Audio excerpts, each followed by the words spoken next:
Décision Plus est au service des investisseurs boursiers depuis 1987, au tout début de l'autonomie boursière. Notre logiciel de graphique Market Vision Plus et notre logiciel de code dynamique Trader Plus en ont fait sa renommée. Nous sommes encore ici parce que nous évoluons sans cesse et que nous servons bien nos clients. Découvrez nos produits et services spécialement conçus pour l'investisseur actif et autonome dans la boutique Décision Plus. Le logiciel de graphique Market Vision Plus est en français. C'est le logiciel le plus utilisé par les investisseurs de chez nous. C'est lui que vous voyez dans le feu de l'action. Trouvez, classez et analysez plus facilement avec cet outil sans pareil pour suivre la bourse et prendre les meilleures décisions. Gardez vos titres à l'œil avec Market Vision Plus. Consultez la boutique Décision Plus pour en faire l'essai pendant 10 jours sans aucun frais, c'est garanti.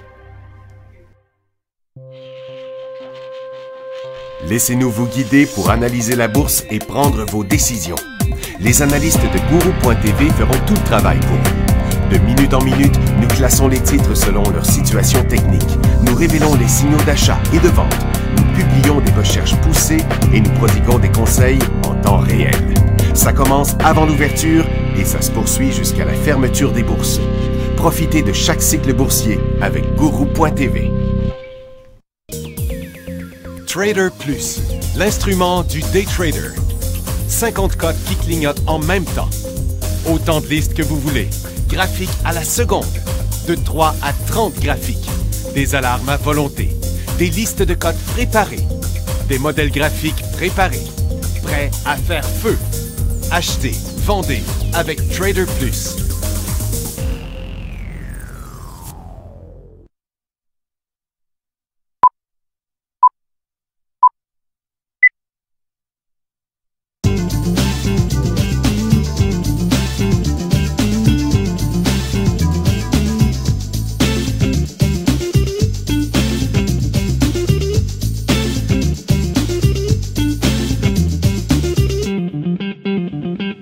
Bonjour, bienvenue dans le feu de l'action sur Décision Plus. C'est 11h30, mercredi le 20 mai.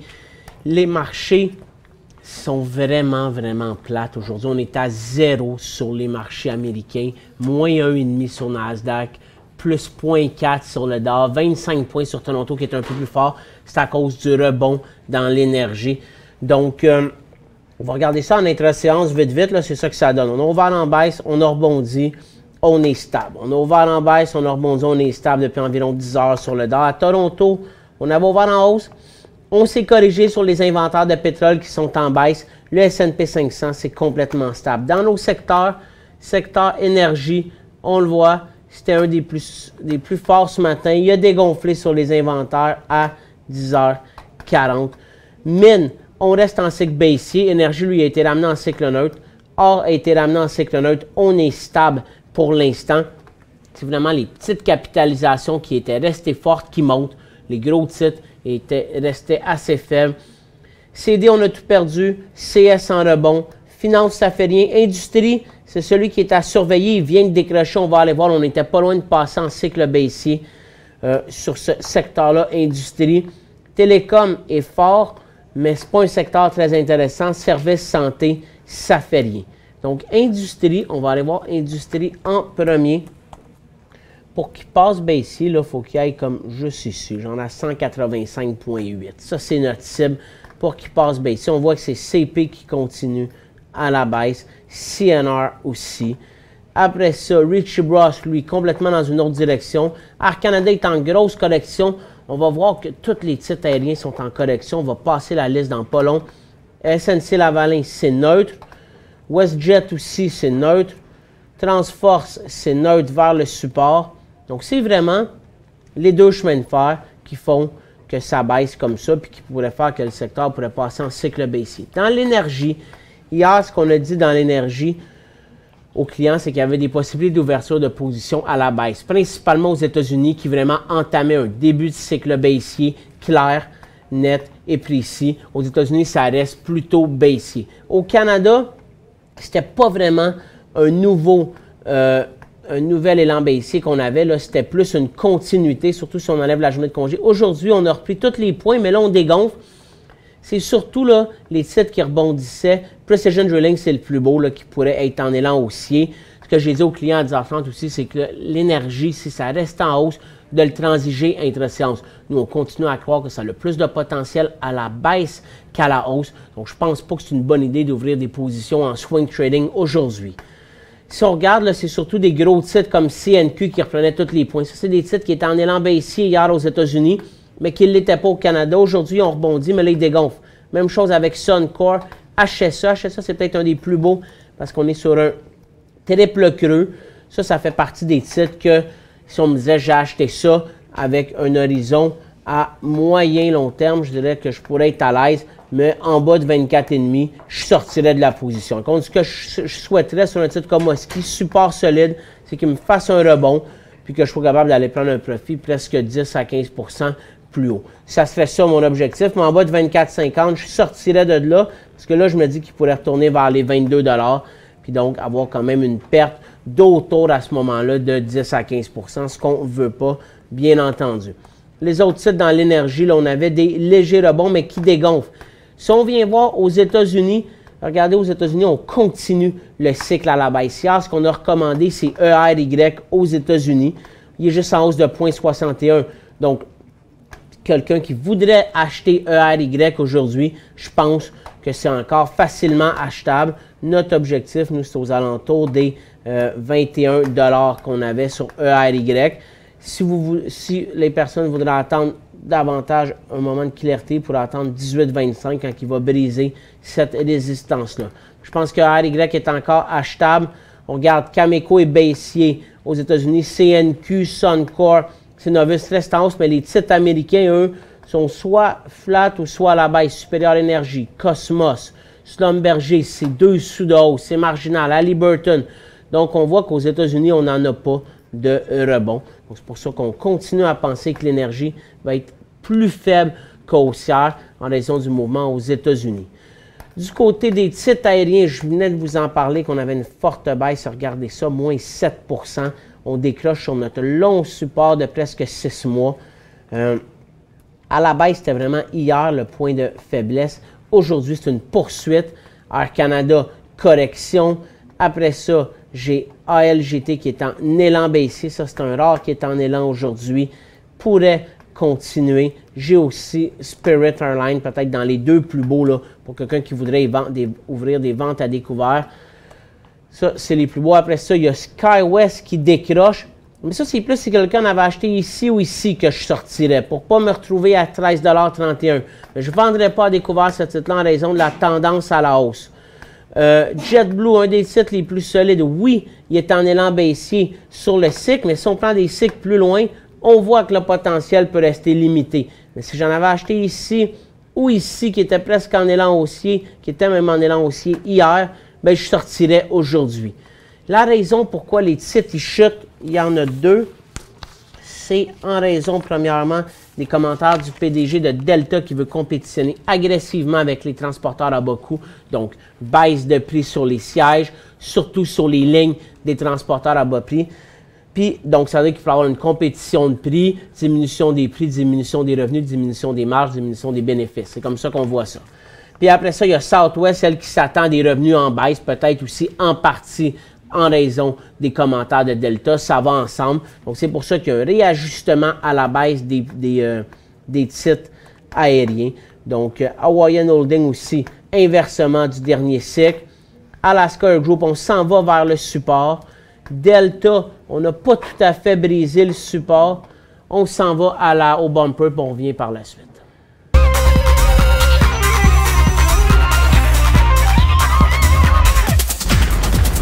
Donc, un titre comme Southwest, qui a l'annuel des revenus en baisse, c'était hier l'élan baissier. Aujourd'hui, 8,2 %.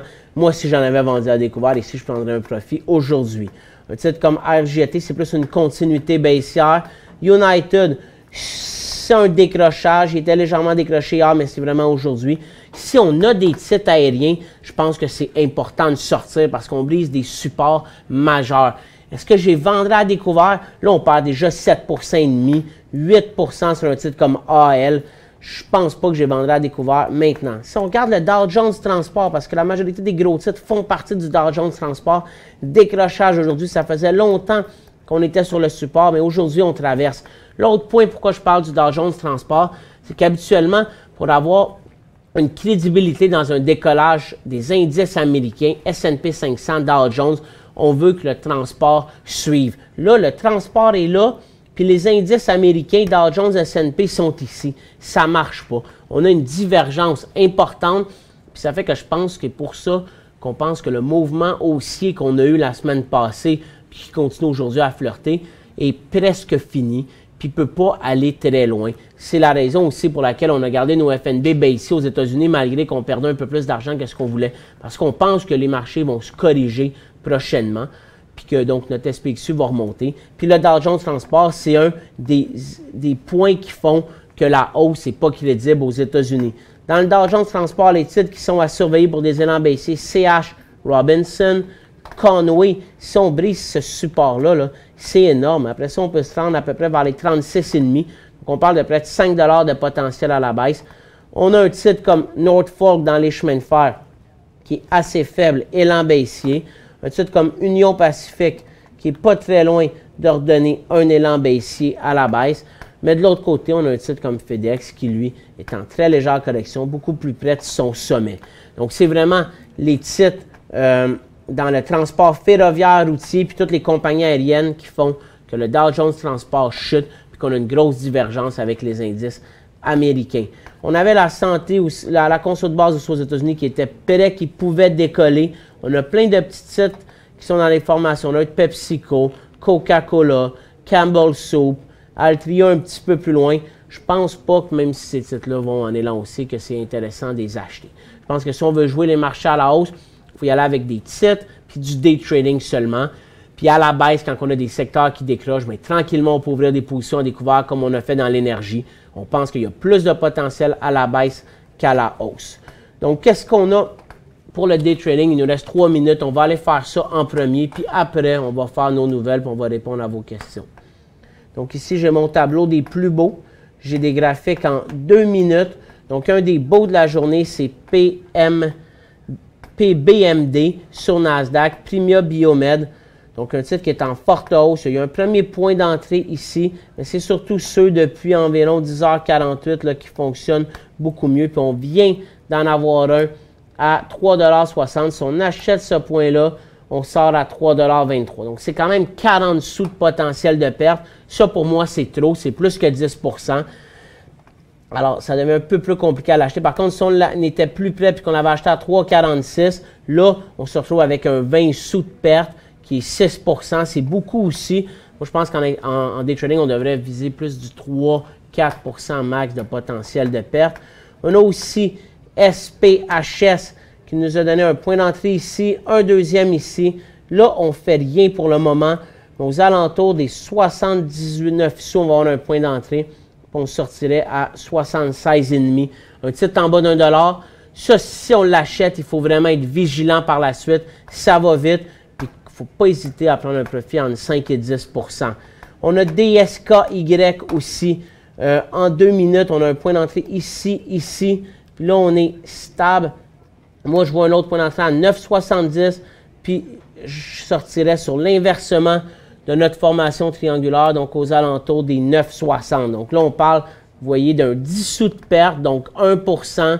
C'est idéal. Si le titre continue à monter, c'est parfait. Sinon, on perd pas beaucoup. Yingli Green, qui est presque en train de faire faillite, il est en rebond aujourd'hui. Il y a eu un beau cycle ici. Il fallait sortir à 1,23 $ sur ce cycle-là. On le voit bien. Depuis ce temps-là, il est en baisse. Maintenant, s'il redécolle, prochain point d'entrée est à 1,20 $. On sortirait vers les 1,16 $. C'est quand même un 4 sous, presque environ 4 %, 3,5 %, 4 %.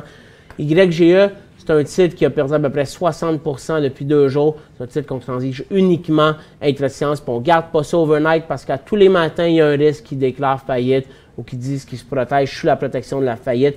Mais ça n'empêche pas qu'intra-séance, il peut avoir des gros cycles de volatilité. Puis c'est ce qu'on cherche avec le day trading. WBAY, un des plus beaux aussi. Il y a eu plusieurs points d'entrée durant toute la journée. Là, on est en correction depuis. Le point de sortie, c'était 25 $, sinon 24,80. Donc ça, c'est les plus beaux titres qu'on a après la pause. Ah, j'ai le temps de vous les montrer, il reste 20 secondes. Donc, vous voyez PMBD, c'est quoi sa cote? 135 %. SPHS, 20 %. Silicon, je ne vous l'ai pas montré tantôt parce que je trouve un petit peu moins intéressant. On est complètement neutre, c'est 9,70 le prochain point d'entrée. DSKY, ça c'est celui qu'on a parlé là un instant. On va regarder les prochains après la pause, on s'en va à la pause.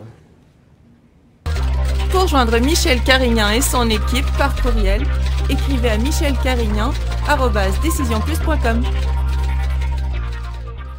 5 bonnes raisons de gérer vos investissements avec Banque Nationale Courtage Direct. Des frais de commission fixes à 9,95 en tout temps pour tous les clients et à partir de seulement 6,95 si vous êtes un investisseur actif. Aucun frais d'administration annuel si vous détenez plus de 20 000 $ dans vos comptes. La possibilité d'ouvrir des comptes enregistrés en devise américaine, des outils performants afin de faciliter vos prises de décision, un service à la clientèle primé et un niveau de satisfaction parmi les plus élevés de l'industrie. Pour en savoir plus, visitez le bncd.ca ou appelez-nous dès maintenant. Décision Plus est au service des investisseurs boursiers depuis 1987, au tout début de l'autonomie boursière. Notre logiciel de graphique Market Vision Plus et notre logiciel de code dynamique Trader Plus en ont fait sa renommée. Nous sommes encore ici parce que nous évoluons sans cesse et que nous servons bien nos clients. Découvrez nos produits et services spécialement conçus pour l'investisseur actif et autonome dans la boutique Décision Plus.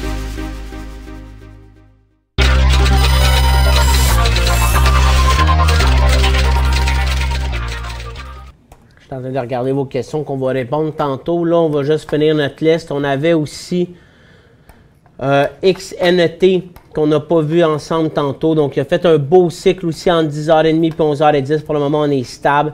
Prochain point d'entrée, 11,75. On sortirait juste sous les 11,50. On peut même rentrer un petit peu avant 11,75. L'important, c'est de rentrer quand on inverse notre ligne de tendance à la baisse. On a aussi, bon, Yingli Green, c'est lui que je vous parlais là. Donc, prudence. Intra-séance uniquement, puis HVU si les marchés accélèrent à la baisse, ce qui n'est pas le cas pour l'instant. Lui, on voit bien, 4,72, 4,73, ça serait le point d'entrée.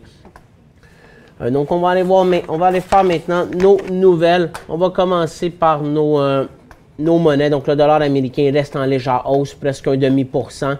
C'est l'euro qui perd le plus en raison de la Grèce principalement. Le pound, on est en rebond. Le dollar canadien, on est stable pour l'instant après 2 bonnes journées de baisse. Puis le yen, on chute beaucoup. C'est quand même étrange que le yen il chute parce qu'on a une bonne nouvelle en provenance du Nikkei qui est en hausse de 0,85 %. Donc la croissance du premier trimestre est en hausse de 2,4 % sur une base annuelle. On s'attend à 1,6 %. Donc c'est quand même en bonne hausse. Mais ils s'attendent quand même à avoir une inflation faible. Donc c'est peut-être pour ça que le yen chute. Donc le programme d'assouplissement devrait se poursuivre encore au Japon pour plusieurs mois, ce qui peut nuire au yen. En Chine, complètement stable. La nouvelle, c'est que la Chine a confirmé qu'elle pourrait investir jusqu'à 50 milliards au Brésil dans le cadre d'une incursion majeure dans l'énergie, les infrastructures et l'industrie minière. Et ils ont annoncé un financement de 7 milliards à Petrobras. Petrobras puis le Brésil ne bougeaient pas ce matin. FTSE, stable, 0,16. En Allemagne et en France, on était légèrement à la baisse. Donc la Grèce, c'est encore une fois le gouvernement qui confirme qu'elle ne pourra pas faire son paiement de 1,5 milliard au FMI le 5 juin, 1,5 milliard d'euros. On parle ici au FMI le 5 juin s'il n'y a pas une entente avec ses créanciers internationaux. Donc la Grèce est en baisse. Ça l'explique en partie l'euro. Donc il leur reste 15 jours pour trouver une entente. Parce qu'en faisant une entente avec ses créanciers, c'est qu'ils vont recevoir la dernière tranche d'environ 9,2 milliards d'euros du FMI puis de la Troïka. Puis avec ça, ils vont pouvoir leur payer le 1,5 milliard. Puis le gouvernement de la Grèce a dit qu'il préférait payer les pensions parce qu'il y a aussi des gros paiements de pensions en juin en Grèce, puis de faire défaut sur le FMI. Donc ça montre un petit peu c'est quoi son point. Donc reste à voir c'est qui va gagner cette bataille-là. Le seul point qui est un petit peu ici, c'est que je pense que ça fait à peu près 200 milliards d'euros que la Troïka puis le FMI donnent à la Grèce. Est-ce qu'ils vont laisser la Grèce faire défaut sur 1,5 milliard ou ils vont alléger les termes? Je sais que si le FMI commence à le faire une fois, il pourrait avoir des précédents ailleurs, Mais tu sais, est-ce que tu veux perdre 200 milliards pour 1,5 milliard? Là, ça, c'est pas moi le spécialiste, mais ça me semble utopique, disons. Donc, S&P 500, ce qu'on disait ce matin, c'est que si on traverse sous les 212,50, on pourrait avoir une accélération de la correction. On voit bien, là, ça c'est notre dernier cycle qu'on a eu. 212, ça serait un inversement clair. Puis quand on regarde notre graphique en 30 minutes ici, on le voit aussi assez bien, là, pourquoi les 212 sont importants. C'est le sommet ici, c'est le sommet ici. Donc en bas de 212, on aurait vraiment un inversement. Donc à surveiller SPY sous les 212, surtout s'il y a une fermeture à ces niveaux-là. Dans nos autres nouvelles, qu'est-ce qu'on avait? Des résultats financiers. Dycom Industries, 20% de hausse. Target, qui ouvrait en hausse, a dégonflé. American Eagle, ben à l'ouverture, ça ressemble à un élan aussi, on a dégonflé. Staple, qui a une offre d'achat d'office dépôt dessus, lui, il fait rien. Lowe's, grosse chute. L'élan baissier, c'était hier. Aujourd'hui, on poursuit à la baisse. Pep Boys, lui, il y a des rumeurs qui pourraient se faire acheter par la firme Golden Gate et d'autres firmes qui l'auraient approché. Yingli Green, ben, le PDG, il a dit qu'il pouvait faire face au paiement de dette prochain, mais il faut rester songeur avec ça, uniquement de l'intra-séance. On ferme ça à la fin de la journée, à tous les jours, pour ne pas se faire prendre. Puis Johnson & Johnson, je pense que c'est une nouvelle positive, même si le titre ne bouge pas aujourd'hui. Ils ont dit qu'il y avait plus de 10 nouveaux médicaments dans leur pipeline d'ici 2019, chacun pour avoir un potentiel d'1 milliard. Donc, c'est beaucoup de revenus potentiels pour Johnson & Johnson dans les prochaines années. Après ça, au Canada, on avait les résultats financiers de Sears Canada, fait une perte plus importante que prévu. Slice qui ne bouge pas, mais le volume est quand même gros depuis 2 jours, a signé un contrat avec le plus grand fournisseur croissant de canal Omni au monde, Photon. Le contrat donne à Slice le droit de devenir le fournisseur de technologies de recherche visuelle mobile de Photon. Cardero Ressources en hausse de 1,5 cent, ça donne 20%. Donc, on voit que le titre ne vaut pas grand-chose. Donc, la Bourse de Toronto examine les actions ordinaires de ressources parce qu'ils sont sous les exigences de maintien. Ils ont 120 jours pour revenir. Donc, habituellement, ce que les compagnies vont faire dans ce temps-là, c'est une consolidation de leur action. Ils reviennent en haut du prix. Je ne sais pas c'est quoi le prix. C'est peut-être 20 sous. C'est 5 sous qu'on me dit. Donc, il faut qu'ils soient en haut de 5 sous en moyenne d'ici les 120 prochains jours. Donc, s'ils faisaient une consolidation, exemple 10 pour 1, ils passeraient à 30 sous, puis il n'y aurait plus de problème. BTO, ça c'est un titre dans l'or à surveiller, presque en élan aussi. On a reçu une marge de crédit de 350 millions de dollars. Puis la baie du son qui ne bouge pas. Toujours pour parler avec le détaillant allemand Koff pour faire une offre. En ce moment, ils sont en train d'examiner les livres. On a les minutes à 2 heures. On ne s'attend pas à un gros mouvement des minutes. Mais c'est ce qui va faire bouger. C'est ce qu'on attend dans la journée là, qui va peut-être faire bouger les marchés. Mais puisqu'on avait eu une décision unanime à la dernière rencontre du FOMC, les minutes, c'est un résumé de ça. Il ne devrait pas avoir de divergence entre une hausse de taux quand. Donc, c'est difficile de penser que les minutes vont faire bouger les marchés. On va aller voir notre secteur aurifère. Donc, on voit, c'est un léger rebond. On ne reprend même pas toute la cote d'hier. Mais les petits titres, comme je vous disais, là, à part à Nico Eagle, là, lui pourrait être en élan si ça passe encore, mais Nova Gold aussi. Les titres les plus solides qui rebondissent puis qui effacent la journée. Kirkland Lake Gold aussi, aux alentours des 6,60, on va avoir un point d'entrée. Un titre comme Centera Gold, il ne faut pas voir ça comme une formation neutre à cause de la journée de congé. C'est juste 2 journées qu'il y a eu de côté. On reprend, l'élan était ici. Si on a pris un profit, on laisse aller. On pourrait prendre un deuxième profit au sommet vers les 7,80. BTO, c'est probablement le plus beau. Premier Gold, c'est juste un rebond. Golden Star aussi. Semafo bouge pas. Puis un titre comme Détour qu'on a conseillé hier aux personnes qui en avaient acheté ici ou ici, en tout cas dans les derniers cycles, de sortir hier. Bon, on voit aujourd'hui le très faible rebond. Facilement, il pourrait continuer à la baisse. Un titre comme Yamana aussi. Hier, il fallait sortir d'une position comme ça si on l'avait acheté là. On voit aujourd'hui très faible. Donc, on s'en va à la deuxième pause. On revient, on répond aux questions d'hier.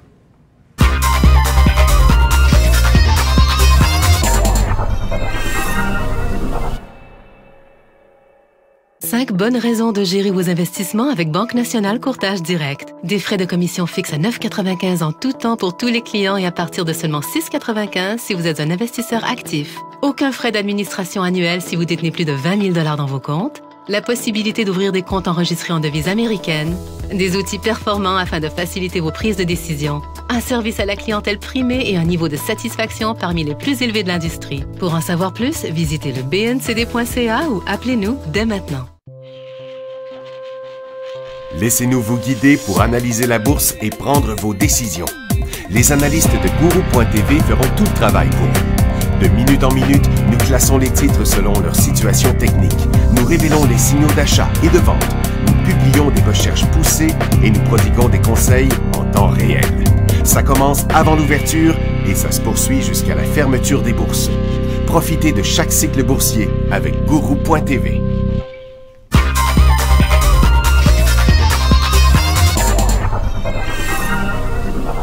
Donc, on va faire les derniers 10 minutes pour répondre aux questions. On commence avec, peux-tu regarder BMI, Bristol Myers? Donc, je le regarde. Ce que je vois, là, c'est qu'aujourd'hui, il monte. Oui, ça peut être un élan aussi aujourd'hui parce que c'est vraiment des petites hausses qu'on a eues tout le long. Le plus beau point d'entrée, c'était ici, le 8 mai. Moi, je ne suis pas sûr que, en tout cas, je ne sais pas c'est quoi votre perspective sur un stock comme Bristol Myers. C'est une grosse pharmaceutique. Je ne pense pas que c'est le meilleur point d'entrée aujourd'hui. J'aimais lui. Sinon, j'aimerais ça attendre de voir les marchés là, être plus convaincants que ce qu'on voit en ce moment. Un titre comme Salut, que pensez de LIF, baisse temporaire? Moi, je vais vous revirer ça de l'autre sens. Pensez-vous pas que c'est une hausse temporaire qu'on a eue ici sur le titre? Le titre chute depuis 2011, tranquillement, avec une forte accélération en 2014. Il a rebondi, il est revenu à sa ligne de tendance de octobre-novembre. Puis là, il met de la pression. Puis on va aller voir les autres titres d'acier. Donc, SLX, deux grosses chutes lundi, mardi. Même chose sur l'Iron and Steel. BHP Billiton, grosse chute. United States Steel aussi. Puis ces titres-là étaient tout en chute. Donc, moi, je vois plutôt ça comme on a eu un rebond temporaire qu'on retourne à la baisse que l'inverse. Donc, je ne sais pas si vous en avez acheté, mais si vous en avez acheté ici, je serais quand même nerveux aujourd'hui. Puis sur un inversement, je pense que je pourrais sortir aux alentours de 15,60 si j'avais acheté à 17 plutôt qu'attendre à 14,80 où là, vous aurez donc une perte beaucoup plus importante. Si vous l'avez acheté, par exemple, dans ce coin-là, ou dans ce coin-là, mais là, vous pouvez vous donner une meilleure marge de manœuvre et attendre de voir si c'est une baisse temporaire, comme vous dites, ou si c'est un rebond temporaire. PHM, acheté à 1,54 $, quel est son potentiel? Je ne sais pas c'est quoi son potentiel. Je sais que c'est un titre qui est vraiment solide depuis 2014. Je suis dans les services éducatifs, Patient Home Monitoring, je ne suis pas certain de... Donc, mais en ce moment, je vois une formation neutre entre 1,70 et 1,40 avec un cycle. Il pourrait refaire un cycle à la baisse. Je dirais que son potentiel, pour l'instant, c'est peut-être 1,95 qui était son sommet, mais ce titre-là a tellement monté vite que des fois, il y a un engouement, ça monte trop vite, puis il ne retourne plus jamais là. C'est difficile. Vous avez acheté à 1,54 $, disons que vous l'avez acheté ici. La question, c'est sur un inversement de son couloir qui revient à 1,54 $, il pourrait aller jusqu'à 1,40 $. En ce moment, il est à 1,66 $. Vous faites 12 sous. Moi, je prendrais un profit. Si vous avez un profit sur ce titre-là, par la suite, c'est beaucoup plus facile à décider. Si on sort à notre prix payé, au moins vous allez avoir fait de l'argent. C'est quand même presque 10 % que vous faites aujourd'hui. Ce n'est pas négligeable. Donc moi, ça serait profit aujourd'hui. Puis je sortirai aux alentours des 1,54 $ à votre prix payé. À ce moment-là, il va clairement avoir inversé son couloir puis il va avoir beaucoup plus de potentiel d'aller à 1,40 $. Puis s'il continue à 1,95 $, moi, je prendrai un deuxième profit à ces niveaux-là. J'ai acheté EFR, on fait quoi? Et BNP, merci. EFR, je ne sais pas quand vous l'avez acheté, mais clairement, vous ne l'avez pas vendu au bon moment. Parce qu'il fallait le vendre ici. Puis si vous l'avez acheté après ça, vous l'avez acheté dans la tendance baissière. Donc en ce moment, en plus, il a inversé aussi son couloir de 2015, là, de mars-avril, ses sommets. Donc ce titre-là, vous n'avez pas de prix. Donc je ne vous dirai pas de le vendre, il manque d'informations. Mais c'était ici le point de sortie si vous l'avez acheté avant ça. Puis si vous l'avez acheté après, c'est juste pas un bon point d'achat que vous avez fait. BNP, lui non plus, je n'ai pas de prix. Donc je vais vous dire que si vous l'avez acheté ici, le 8 mai, s'il décroche en bas des 8,30, on sort. Puis si vous l'avez acheté ailleurs, c'est difficile à dire. Si vous l'avez acheté, disons, dans ces coins-là, vous pourrez être plus patient, surtout si vous avez pris des profits. Si vous l'avez acheté à 8,46, il est allé à 9 $, il y avait un profit à prendre. On parle souvent d'un profit à 5 %. Il y a une raison, sinon vous allez vous retrouver avec une perte. Mais je ne le tolérerai pas jusqu'à 7,70 $, 7,50 $ Bonavista. North Star Healthcare NHC, acheté à 9 $. Il est à ce prix-là. Donc, lui, là, on peut voir une formation neutre de 3 jours, même si on enlève la journée de congé. Si ça décroche 8,55, je sortirais dans ce coin-là.